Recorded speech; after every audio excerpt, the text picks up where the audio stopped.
Number 1. Loki. Marvel's Loki is the charming disaster everyone somehow forgives way too many times. He's Thor's brother, Odin's adopted son, the god of mischief, and the Asgardian prince who always acts like he's 5 seconds away from either saving the universe or ruining family dinner. And honestly, that part is not too far from the myth. The original Loki from Norse mythology is also a chaos machine. He's clever, slippery, insulting, shape-shifting, and constantly causing problems for the gods. But he's not really Thor's brother in the simple Marvel way.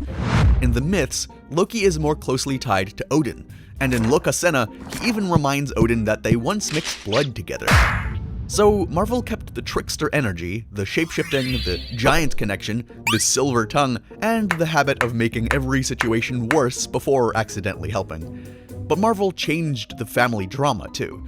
Myth Loki is not just jealous little brother energy, he is the father of Fenrir, Jormungandr, and Hel. That means that his kids include a world-ending wolf, a planet-wrapping serpent, and the ruler of the dead. Marvel Loki wants a throne. Myth Loki basically helped create the Apocalypse starter pack. Number 2. Odin. In Marvel, Odin is basically the ultimate Asgardian dad. King, judge, cosmic landlord, and the guy who can make Thor feel like a disappointing teenager without even raising his voice. He's the ruler of Asgard, the Allfather, and the powerful old king behind Thor, Loki, and the entire Nine Realms drama. Marvel keeps him grand, wise, scary, and very good at dramatic pauses. But the original Odin from Norse mythology was not just wise old man with an eye patch.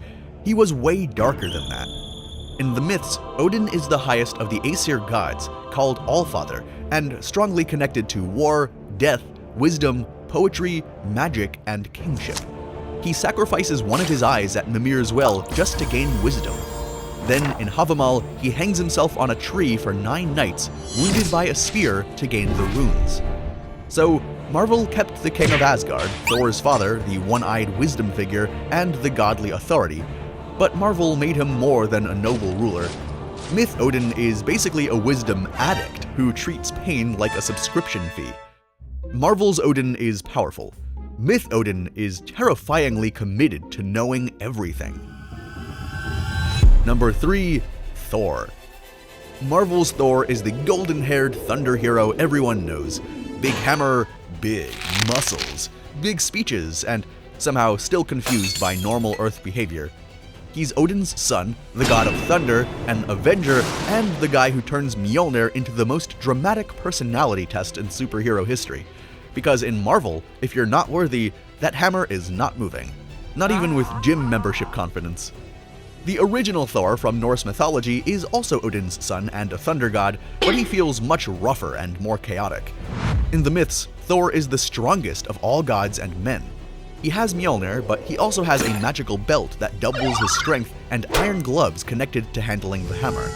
He even rides in a chariot pulled by 2 goats named Tangjoster and Tanggrisnir. So Marvel kept the thunder, the hammer, Odin as his father, the Asgard connection, and the protector energy.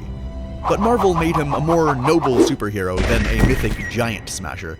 Myth Thor is not waiting for a moral worthiness check. He's crushing giants, wrestling monsters, eating absurd amounts of food, and once hooks the Midgard serpent while fishing.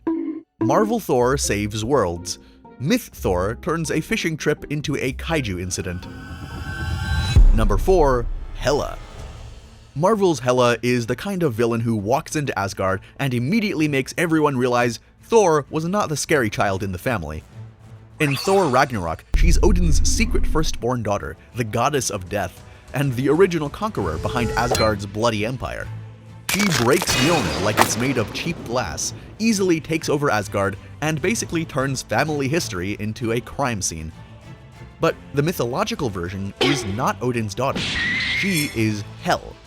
In Norse mythology, Hel is the daughter of Loki and the giantess Angrboda.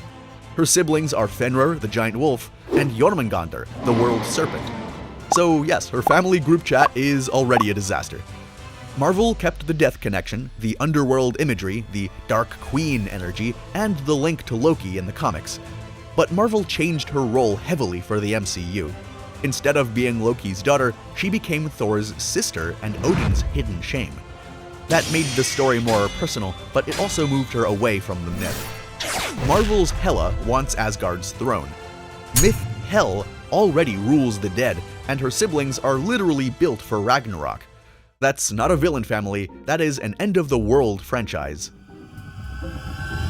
Number 5. Khonshu. Marvel's Khonshu is basically what happens when a moon god gets tired of being subtle. In Moon Knight, he is the creepy Egyptian god behind Mark Spector. He gives Mark power, turns him into Moon Knight, and sends him after criminals as his fist. Which sounds heroic until you realize Khonshu talks like every mission is one bad mood away from divine harassment. The original Khonshu from Egyptian mythology was also a moon god, but not exactly Marvel's giant bird skull boss. In ancient Egypt, Khonshu was strongly connected to the moon, night, time, protection, healing, and travel. At Thebes, he was part of the Theban divine family with Amun and Mut. In art, he could appear as a youthful mummiform god, or sometimes with a hawk head and lunar symbols. So, Marvel kept the moon connection, the Egyptian god identity, and the night-based protector angle. But Marvel turned him into a god of vengeance with an avatar system, making him more manipulative, aggressive, and superhero-ready. The funny part is, Myth Khonshu was not always soft either. Some Egyptian materials give him a frightening, bloodthirsty side. Marvel made Khonshu scary for the modern day, but ancient Egypt already had that setting unlocked. Number 6. Ammit. In Marvel's Moon Knight, Ammit is treated like the terrifying opposite of Khonshu. Khonshu punishes people after they commit evil. Ammit's whole pitch is darker. Judge people before they do evil, remove them early, and call it justice. Basically Minority Report, but with ancient Egyptian branding and way more crocodile energy. But the original Ammit from Egyptian mythology was not exactly running around giving speeches about crime prevention. In ancient Egyptian belief, Ammit was the devourer waiting near the scales during the judgment of the dead. The heart of the deceased was weighed against the feather of Ma'at, the symbol of truth and cosmic order. If the person failed, Ammit devoured the heart, destroying their chance at a blessed afterlife. Marvel kept the judgment theme, the Egyptian afterlife connection, and the terrifying monster energy. But Marvel changed her into a more active villain with followers, avatars, and a world-changing ideology. Myth Ammit was more like the final consequence. She didn't need a motivational speech, she just waited beside the scale like the worst exam result in history. Marvel Ammit judges your future. Myth Ammit waits until your death, then eats your heart like the afterlife has terms and conditions. Number 7. Hercules. Marvel fans have technically seen Hercules in live action, but barely. He shows up in the mid-credits scene of Thor: Love and Thunder, where Zeus basically sends him after Thor, like, go deal with the thunder guy who embarrassed me. Great parenting, very Greek. But most of Marvel's Hercules story comes from the comics, where he's known as the Prince of Power, the son of Zeus, and one of the strongest heroes to ever fight alongside the Avengers. And Marvel, of course, did not invent him. The original version comes from Greek mythology, where his Greek name is Heracles, though most people know the Roman name Hercules. Marvel kept the big stuff: impossible strength, son of Zeus, monster fighting, the Nemean lion, the Hydra, Cerberus, and of course, the 12 labors. And this is where the myth gets ridiculous. One of those labors literally sends him into the underworld to drag out Cerberus, the three-headed guard dog of the dead. Most heroes try not to enter the land of the dead if they can help it. Heracles walked in like he had an appointment.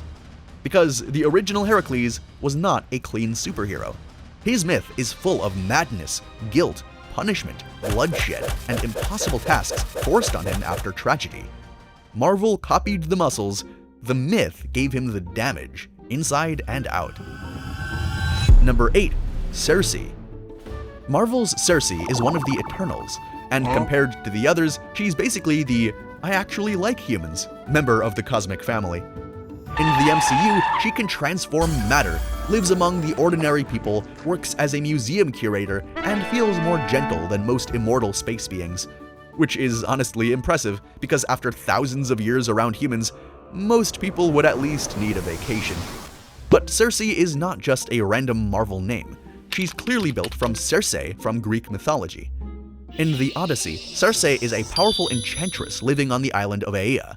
When Odysseus's men arrive, she gives them a potion and transforms them into pigs.